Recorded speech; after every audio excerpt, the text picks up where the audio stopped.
Joey Jam, man. Way to start this show off. Way to start this show off. So first of all, this is the Chapters Rap Friday night live jam session. We're at our new studio here in Belmore. And it's hot. And it's very hot. It's hot. I'm on stage, baby. And it's very green. Give me the lights. Give me the lights. So next week we will have background to this. I want to thank Peter and Joe and Charlie for setting all this up. And Joey for coming in here at the last moment to save the day like he usually does.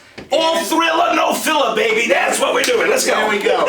And this is going to be edited so that you'll have a background here in a couple of days to Joey's great music. Joey. Yes, sir. You're awesome, man. Thank you, brother. Thank you. Talk about your journey in music and where it's taking you right now. You know, I feel I'm so blessed. I mean, everything that's happened to me by losing my son in 2017, baby Rocco, which the story has been told and has taken a life of its own. And that's something that we will always remember and discuss, and that's why I'm doing this, right? But that being said, I call him my manager. So, you know, when people say, hey, listen, Joey, I want to manage your career, and I'm like, oh, yeah, listen, call my son, man. He's up there, you know. If you can get in touch with him, you know, tell my dad it says hi, you know. But where are we going right now?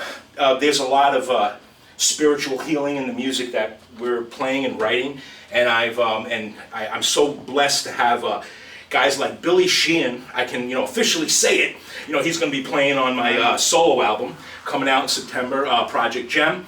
And Rod Morgenstein from Dixie Dreads and Winger, he's going to be part of that. And then we're doing some new songs with Road Crew, which is amazing. Then I have a very special violinist. Look at this one I found. You know, that I play with by the name of Susan Aguila, and she just rocks, man. Like she's, you know, Billy Sheehan is known as the Eddie Van Halen of bass guitar, okay, for all the music fans. And Susan Aguila is known as the Eddie Van Halen of the electric violin. Right. So I'm a pretty lucky guy. I get to play with two of the world's best musicians. I mean, and here I am just doing my little thing, you know, a little guy from Astoria. Well, not that little, but you know, I'm just a guy from Astoria, just minding my own business. And now I'm playing with the world's best.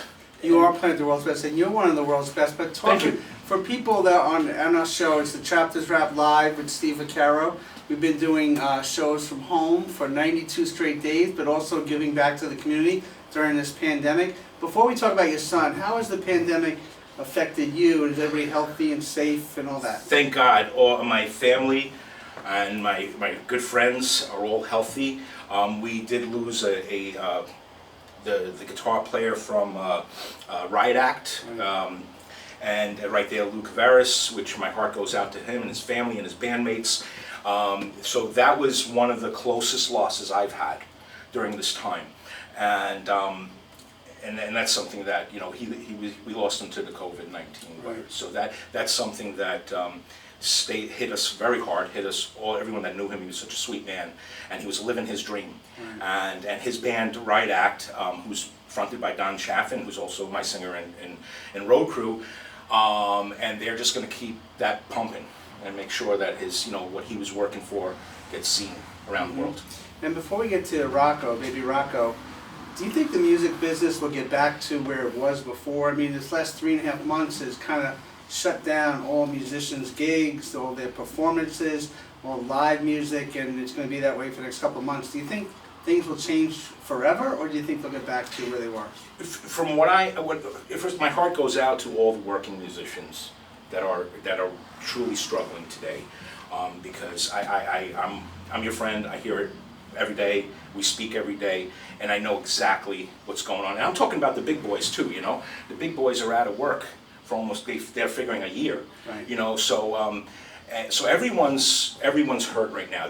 Do I feel it's coming back? I already see it and feel it coming back, and it's all because of you people. It's all about the people that need the music and want the music and are healed by the music. And I think it's going to come back with such a strength and such a vigor that we're going to take over the world. I mean, music is going to be what we're seeing as far as everything that's happening in the streets around us right now. There's only one thing that can't be shut down, and that's music. And we're still doing it. All those musicians that are doing their things at home, putting it up on social media, letting people hear what they're doing. We're practicing, all of us that still are trying to do, we're practicing hard every day, writing new material. So I do feel it's going to be good in two ways. Number one, there's going to be a lot of new, original music coming out in the next year, end of 2020 and 2021, because a lot of musicians are getting in touch with their souls and they're writing new material, which is exciting to me because that's what I do. I don't do very, very well in cover bands because I suck. But and I say that honestly because I cannot do what those guys do. Right. You know, they have such a regimen of learning material and you know, emulating other players, which I don't have that gift. I have the gift to write. And that's my contribution to music. And working with the guys, the cats and girls that I'm working with, obviously they appreciate what I come up with, so it's a good thing overall. And I think that's the future of music. You're a great songwriter, but you're also a great guitarist. But getting there. Let's talk about Baby Rocco, Yeah. because that really hit home, and it hits home for so many people. I know you've been on the show before, but our new viewers out there, talk about Baby Rocco and what's giving you the motivation to carry on his name through music, but also through just talking about it. It's healing you, but also at the same time, you're living through his eyes and healing others at the same time. Steve, I put it this way, because the story has been told and it will continue to be told. However, I learn something new every day. And the people I work with, my friends, learn something new every day. And they're learning it from one person, and that's Baby Rocco. And so I just felt that my son was here on earth. And I was just speaking about this today. I remembered my last conversation with him. You know, it was right before Labor Day and weekend, and I said, he's like, oh, Daddy, I'm going to be starting. He was only 2.5, but he was going to start big boy, school, meaning you're just going to daycare, right? But with the bigger kids. And I said, yeah, Rocco, you're a big boy, and that was the last conversation I had with him. Okay, so how I see this is now. I was on a path in my life. I was in business. I was chasing the dollar. I was, nothing was ever good enough. You know, I more. Okay. Well, the day that his tragedy happened and he was hit by that distracted driver, none of that mattered to me anymore. And now the only thing that matters to me is helping other people heal. And playing my music for people, and I realized that what I'm writing and what I'm playing and the wonderful people that I'm surrounded by is all because of him. So basically, it's almost like he sacrificed his life in a way, you know. And Don Chaff and I wrote about this in Living to Die. We said, you know, it's part of a master plan. So, you know, my son sacrificed his life so his dad could get on track and do what he needs to do. And I think that this is my calling. And that's why nothing is going to stop me. And I won't let it stop me because I know there's a master plan out there. And I'm trying to get in touch with Eric Clapton because once his son died, and Michael Anthony, his granddaughter, died at 4 years old. I know, you know, we belong to a very special group that we don't want to belong to. But you know, Eric Clapton, he changed his life after his son fell out of that. What a tragedy! Fell out of a window. You know, so my son getting hit in the head and all those. You know, so these are things as a parent you can never imagine and you'll never get over. But you surround yourself by positive people like yourself. And you know, my bandmates and my very good friend Susan Aquila and Don Chaffin and Billy Sheen and Rod Morgenstein, who's a sweetheart. And and I'm not leaving anybody out, but these are the people that I surround myself with every single day. And they were all at the table. You know, they really helped me through this. So, but as a parent, when this first happened, the distracted driver, you were in front of your home. Right. Vacation home. Yeah. Vacation home, and when this happened. I mean, did you, your word must have just stopped. Did you have a why me moment? I mean, No. Music must have been far down on your priority list Well, at that point. the truth of the matter is I was so involved with business that music was secondary. It was a hobby. Got it. Okay? And you know, it's something that, we didn't have a why me moment. We just had a my life is over moment. Right. So, and again, and I tell this very clearly in writing a book, How Music Saved My Life, I could have driven off a cliff. I could have done something. I don't think I'm brave enough to stab myself or shoot myself, but I could have driven off a cliff and see what happens, you know. Mm-hmm. And that's how I felt. Everything, you just don't believe it. Mm-hmm. You know, you don't believe that this is actually happening. And again, every day it's a nightmare. You wake up every day thinking that he's still there, Right. but he's not. Right. So for me, I do all of my speaking through my music, through my instrument, through the wonderful musicians that work with me, that give me the opportunity to work with them because they're so advanced. So I'm thankful for this, and the reason I'm saying this is because I know that if it wasn't for Rocco being up there, I would not be doing this. So it's a hard trade-off. I would rather have him back and give my two hands up, you know what I'm saying? But this is the trade-off, and I have to also thank, because I don't think I've done it enough, I've had my bandmates from 1991. Now this happened in 2017, 1991, 1992. Nick Triani, George Giordano, Frank Rocha, that they came, I'm forgetting a name or two there, but my guitar tech, which I loved, they flew in, they got me out of the house. Nick Triani came, he got me out of the house. He said, we're putting a reunion show together. Who came from California, who came from Colorado, who came from North Carolina, and you know what? And they got me out of the house. And after that one performance, which I was a total mess, and I still am. Everybody who's played with me on stage knows that I'm a total mess. I'll do anything that's unexpected. You know what I'm saying? I don't have a program, okay? It's like I got to get a program together. But no, they helped me. And ever since that day, I mean, my brothers, and some of them I didn't speak to almost 20 years. Wow. And they came to my door and said, Joe, you coming out, man? We're gonna play. And here I am. And now, and they're like, holy shit! Excuse me. You're playing with, oh my God, who are you playing with now? And I'm like, thanks to you guys. It's Right. like otherwise, God knows where I would have been today. Right. So that thank you. I love you. Peace and love.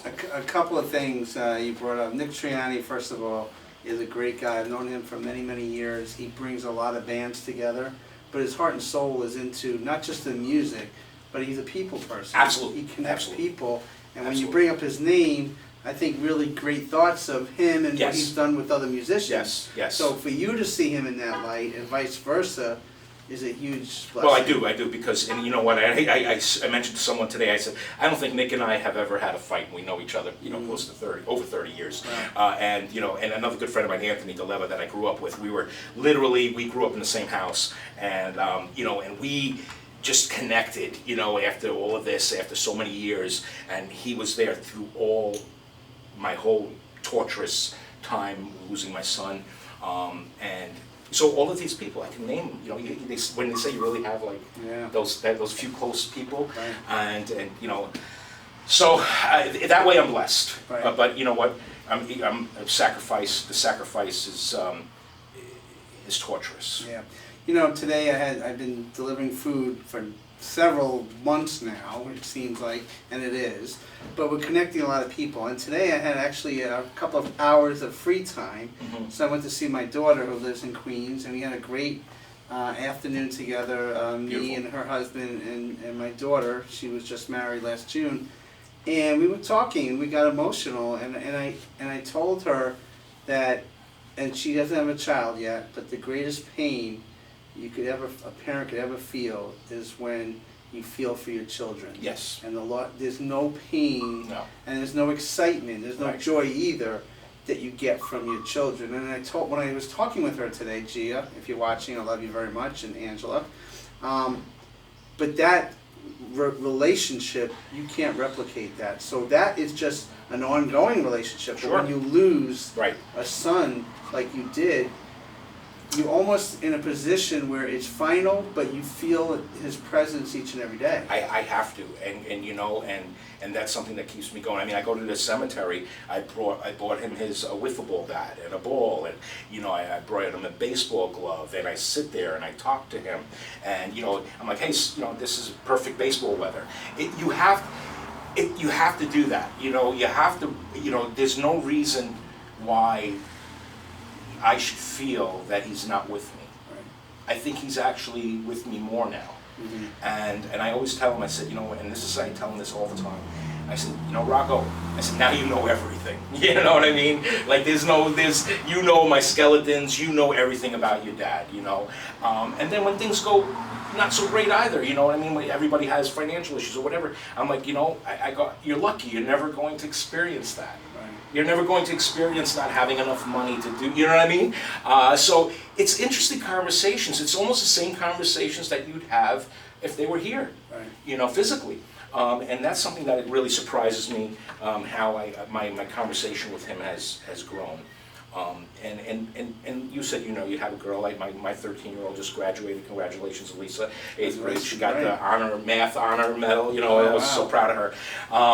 And, you know, and the same pain, you know, we don't ever want to see our kids hurt, right. You know, and that's even in marriages, right? You know, your daughter's married. I don't want to ever have anybody disrespect or treat my daughter incorrectly, right. Because I think that would be a pain in itself. And you know, and for all of the women out there that, and some men mm-hmm. that have, you know, gone through those type of abuses, I mean, I truly, my heart is with you. I wish I could hug every single one of you because I know I have some very dear friends that have gone through that, right. and I know how they suffered and the wounds, and I would never want that for my daughter or anybody else's daughter for that matter. Just like I don't want anybody to experience what I experienced with my son. So that's where we are with that. You know what I mean? And I live with it every single day. And you know, Rocco clears my head.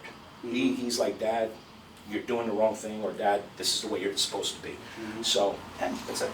And for you people out there, this is a Chapters Rap live show, Friday Night Jam. And you see a green wall here. So live, it's going to be green wall. But in a couple of days, you're going to see a background of Joey's logos and all the musical projects he's involved with. But you're also going to see pictures of baby Rocco. So you have to stay with us, the edited version of all this. So let's get back to the music. Okay.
That's a pretty little 15-watter. There you go. How did you learn to play guitar like that? How were you? Man, I sucked. Now, take us back in the day because I want to do what you do. Okay, you know what? First of all, there was a lot of, you know, in front of the mirror type of stuff, because that's the most important. You know, if you can't do this and that and all that kind of stuff, then it's worthless. My mom, another sad story. My mom died of cancer when I was 13 years old. So I'm not catching any breaks. You know, like Rodney said, I got no respect. I'm not catching any breaks in life here. So, but my mom, when I was 5, 6 years old, you know, she put a guitar in my hand. And I still have that that guitar. Yeah, yeah. You know, so, and basically, I was, she made me practice every single day. She knew that she was going to die, you know, back then, because she was already, are we on, or? Keep going. Yeah, All right, yeah. yeah. So, you know, so basically, she knew she was going to pass away, and so what she always told me, she said that the guitar will be your best friend, you know, always, and I never knew what she meant by that, you know, because she always said, listen, you got to practice. She made me practice every single day, you know, at least a half hour, 45 minutes in her bedroom, and before my dad came, or whenever in the afternoon, you know, before he came home from work. And she used to get mad at me and frustrated when I didn't want to practice. And she said, listen, you have to practice your guitar because it is going to be your solace. This is where you're going to find your relief in things. But she never told me that she was going to pass away. So sure enough, when she died, I had my guitar, started writing material. I started writing songs at 13 years old because that's all I knew how to do. And I still have memories of some of those songs, you know, and that's something that I truly cherish. And so that's how I started this journey, because of my mom and my dad, of course, right? He bought my first Telecaster. So, you know, it's really amazing how mothers and fathers they can you know, help us even when they're gone with our life and getting through life. And that's something that's so amazing. And I belong to a group, actually I belong to an organization for breast cancer. And I go to these events every single year, and I see these women that look amazing, right? And they're at these, it's a 1,000 people gala, 1,000 person dinner, and I see these women that are there this year, and by the next event they're not there, and because they passed due to breast cancer, and it just blows my mind because I was just at one a few months ago. It's a yearly thing, and they're not sure if they're going to have it this year, February, not because of the COVID. However, what I saw a mother sitting there, and she had a 3-year-old beautiful boy. And she was speaking to the audience, saying, "I may never see my son turn 4. Right. I'm not going." You know, and she was telling the people that are there, you know, lucky enough not to have the cancer, that, you know, she may never see her son or someone's daughter get married or graduate grammar school, graduate, you know, high school, and that's, you know, truly. So that's another thing that in my life. I started playing at 5, 6 years old. My mom was on top of me. She gave me this beautiful gift.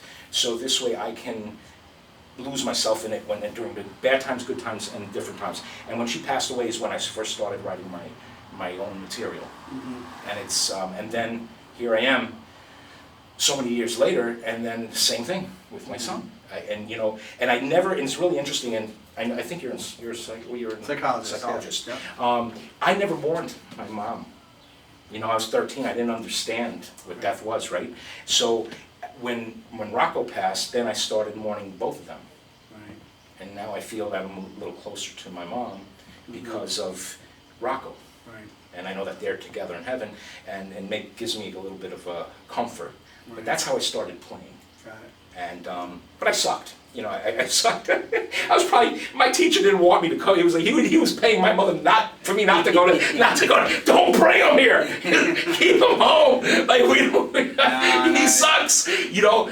But I find that a lot of musicians that don't catch on early in their lifetime actually end up being, you know, better, not better, but good musicians. Because you know what, when you finally know why you're doing it, and have the real reason for doing it, that's when it all happens.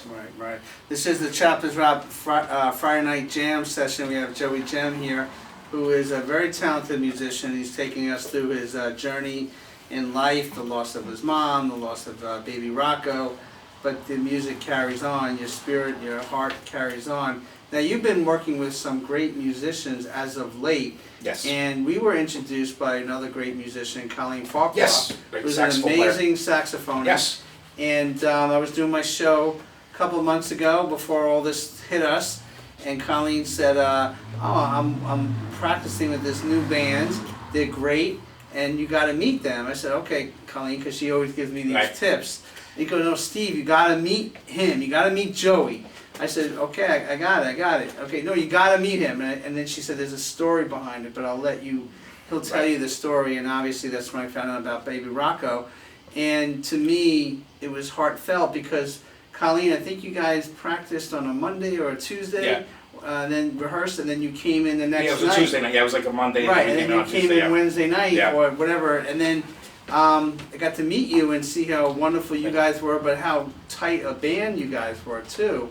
And then a week later, you were playing in New York City. Yes, yes. And talk about that gig and Susan's music and your connection with Susan. Well, Susan Aguila is one of the, well, actually, she is the most talented violinist in the world to me, anyway, and to many others that follow her. She's amazing. She's toured with everyone. Steven Tyler, she's toured with Michael Bublé. She played with Billy Joel, and the last played Shay. And she did. I can't believe she was like 9 years old when she did that. But I mean, this woman is just an amazing human being, and a talented musician. So. Going back, I was looking for something special for when Road Crew did our debut concert in December with Billy and Rod and Don and Nikki. I was looking for an opening act. I was looking for something that was going to be really magical. I contacted the Blue Man's Group. I contacted Fire Jugglers. So Rod Borgenstein, who's just a pisser of a guy, he goes, Joe, don't make this a circus, He's like, jugglers, and I'm like, I just want to do something special, So, so I said, and I remembered that I saw Susan at a video shoot, and I said, okay, man, she's a great. Then I'm really weird about Googling because. I think that when you try to Google somebody, it's kind of weird. It's like, almost like you're like, so I didn't want to privacy. Yeah, exactly. Right, so I didn't want to Google her, right? So I called up my buddy Don. I said, listen, she was at a video shoot. I heard she's very good. So I called her. I said, Susan, I said, would you like to open up for Road Crew? Blah blah blah. And the funny story is because she's like, well, she goes, you know what? And this is, truly funny because she's like, no, I'm not going to charge you anything. I said, good, because I don't have a budget to pay you. I said, so I'd really love it if you could just do it. Anyway, she ended up coming in there, rehearsing with the band. She ended up becoming part of Road Crew. And then she came up to me and she said, Joe, she goes, I have a show February 27th, right? And she's like, I just got rid of my whole band. Can you put a band together for me? and I was like, what? I was like, are you me? I said, why do you need me? I said, you've toured with everybody. And she said, no, I just want you to do it. And we did it, man. And you came to the show, right? Yeah, so that was February 27th? That was February 27th. So 2 weeks later, this all hit? Really? The show was in December. Right. Our show. And then January, literally, wow. Susan and I, we had 3 or 4 rehearsals with that unit. I called my friends, called Caroline Purr also, she's a wonderful singer. And I said, listen, guys, I need your help. I got to put this together for this girl. She's amazing. And you know what? And Susan, she just wanted to explode. She was ready to go on stage and do her thing, right? And I got it. And I said, you know what, Susan, let's just do this. And she went out there that night, man, with an unrehearsed band, 2 weeks, 2 weeks of rehearsals. Like 2 or 3 rehearsals. Right. And she went out there and she kicked ass. Yeah, she did. And and now we call ourselves the badasses, because we just there's nothing that Susan and I cannot do together. And then she signed right after that, a little while later, we're working on material, and and she got a record deal with Sony 26 Records, and she got a multi-album deal with them. And then she's like, do you want to start writing material for me? You want to be my guitar player? And I was like, man, I said, this is a pretty good deal. And I've been very committed to that project right now, and you know, still working with, you know, Billy, and it's made me better, actually, because she's such a technician that I can't get away with anything. So she always, you know, she's like, you're adding a note there where you're not playing that note right, and I'm going, and I can't get away with it. She's a classically trained Juilliard musician, so I'm not, you know, it's like I can't get away with like being a, you know, with lying to her. Right. So yes, that's there, and the album's almost finished. Okay. Which brings us to our next thing. We wrote a song, "Peace and Love," during the COVID thing, and then all of a sudden the riots started happening. Right. And it's horrible how that man died. You know, I mean, that was just Right. it's not justified in any which way, shape, or form.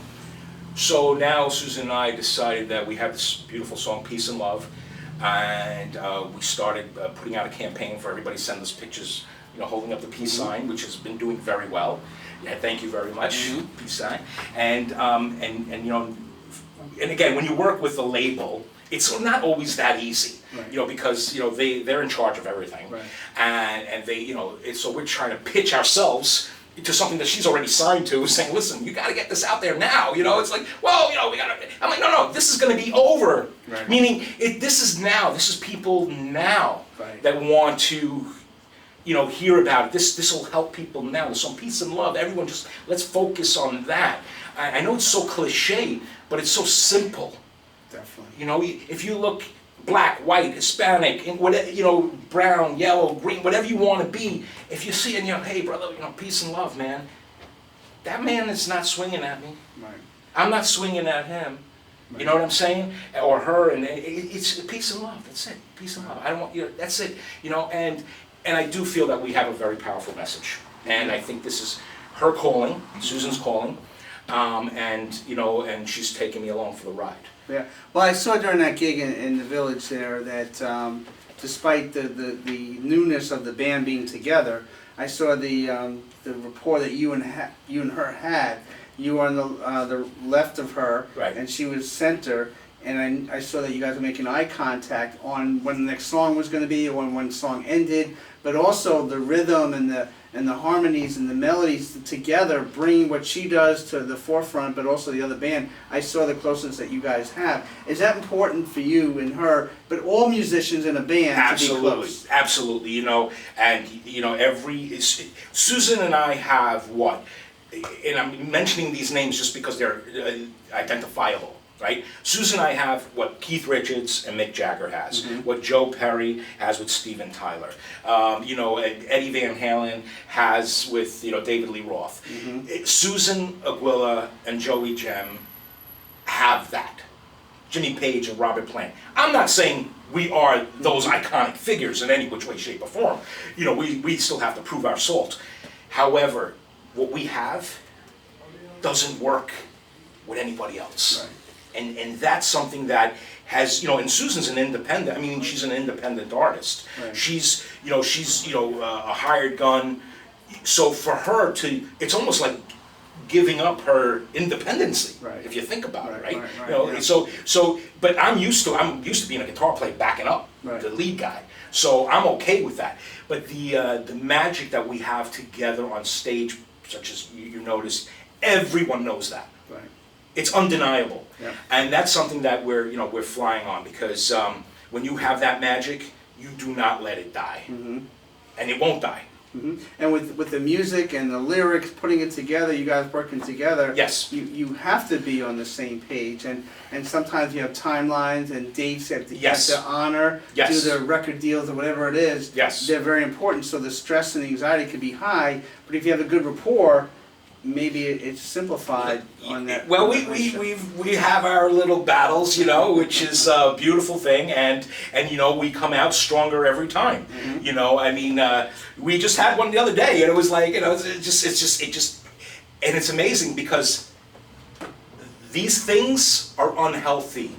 Okay, people, you want to have relationships, get rid of this, because, you know, Susan and I, or any of my bandmates, but I'm going, since you brought up Susan, we do this, everything's misinterpreted. You know what I'm saying? It's like, And I try to tell her all the time, Susan, I'm the better looking one in the band. You got to get it through your head. But when I type it, it doesn't, it comes out a little differently. She's like, are you saying I'm fat? I'm like, no, I'm just saying I'm better looking. No, but then when we're face to face like you and I, there's none of that. Right. It's like, okay, we know what we need to do. And she's a pro. Right. So she'll come in and do the job no matter what. So, it's a special relationship, man. It's an extremely, music comes from a higher ground. It comes from your soul. This is very raw, so we're going to edit all this down, and our guy Christopher behind the scenes are going to make it do a great job. And Joey, why don't you do a song? We'll come back and tell people how to get a hold of your music, and maybe end us with another song. How's that? Oh yeah, sounds all right, man. Take it away, Joey.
Peace and love. Peace and love. Peace and love. That's the song. And I apologize for people out in social media land. There's no Wi-Fi in the building yet, so we're having some technical problems, so it's spotty.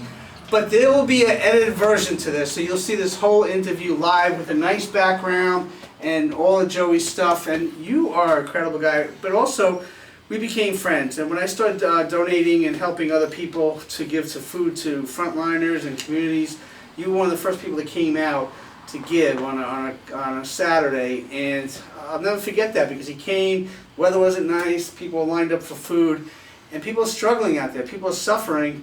And because of who you are, you felt the need to come out. So yeah, I was truly touched that day when I saw the families coming there, and then it really hit me. I go Saturday mornings. I go shopping from my elderly aunt in Astoria, and I bring her food. And if she has any friends, I'll bring them food. So I do that every Saturday morning. Then I saw that you were doing something at a food bank, right? And I said, you know what? I said, wow. So I bought some extra stuff. I actually texted and said, what do they want? What do they need? Right. Cereal. I didn't tell me what, I didn't know what to buy. That's how naive I was about it. And, then I met you there, and it was just extremely touching seeing these families with their children, where maybe you and I would go to the grocery store, they're going to a food bank. Right. And I cannot tell you how rewarding, but also how much it hurt that here we are in 2020 in the United States of America, and people are going to a food bank for their kids. It just doesn't, it just, and you know, and I'm not somebody who can talk about any race issues. However, you know, when you're, again, another thing, I met that big kid, black kid, whatever. I mean, you know, and you know, we couldn't hug because of you know, the COVID and the thing.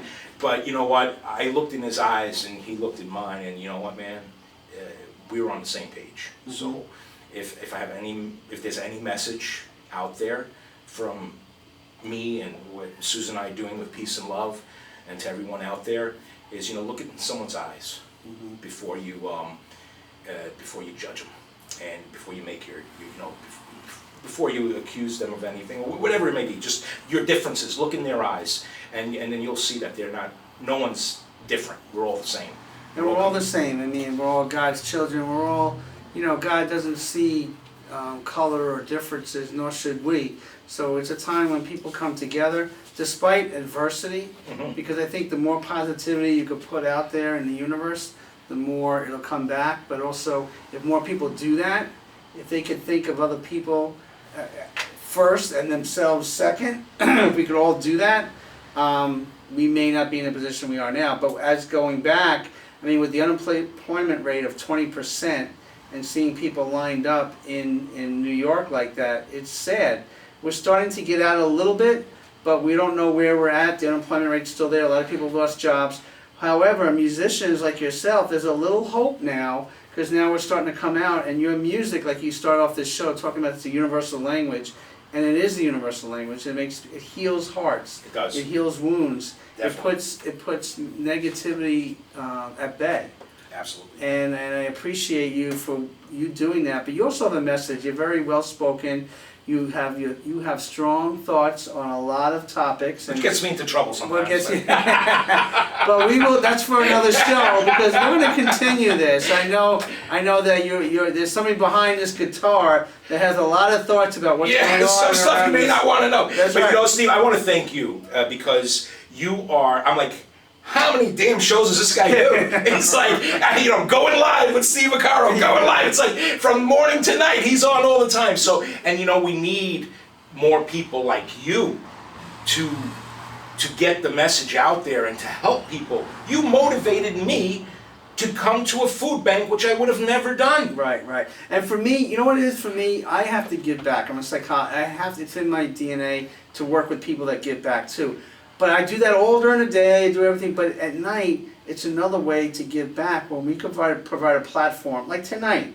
Like maybe there are people out there that didn't know about Baby Rocco. Right. Maybe people out there that didn't know about Joey Gem. Now they do. Now they see the connection. You're putting out good music. You came out. Your daughter graduated today. You came after that. You were on a virtual graduation. Late. I was a little late. That's why we're late. Right. But we're on a virtual graduation, and you still came here because you know connecting with people is what it's all about. It's all about. It's all about. Right. You know. So we're just about out of time. So how can people get a hold of you? And you're going to take us home in song. How can they connect with you and follow you on social media platforms? Just look out your window, yell, Joey! You know, somebody up there saying, yeah. Anyway, I'm at, you know what? Best thing is joeygem.com. Okay. Go there. It has all my projects. You can see Billy Sheehan. You can see Susan Willa. You can see Road Crew, Don Chaffin, Rod Morgenstein. We're all there to say hello. Okay? Thank you very much. That's right. Okay, you're going to take us home and song. One thing, who are some musicians you looked up to when you were younger, real quick? Jimmy Page, Randy Rhoads, Eddie Van Halen. You know, I opened up for Steve Vai in 1991, actually, believe it or not. Okay. And so, yeah, I mean, bands, Led Zeppelin, Aerosmith, Eric Clapton, you know, the names escape me right now, but it's anything that, and you know what, I love P. Diddy. You know, I love Snoop Dogg. Okay. You know, I mean, I listen to that stuff, and I'm like, man, you know, they're masters at their art. I mean, Snoop is amazing. Right. You know, I'm trying to get him on an album. I wrote a song for him called Sex Appeal, and I'm trying to get in touch with his people. You know, he's like, it's like, you know, I'm just like, Snoop, I need you, man. I need you on this track, you know? But that's how it happens. And then that's how it happens. You got to put yourself out there, right? Yeah. Okay, so this one is actually a new instrumental. Actually, it's been around for a while, but Susan Will is going to be doing it on her album, and it's called Life on the Line. Thank you.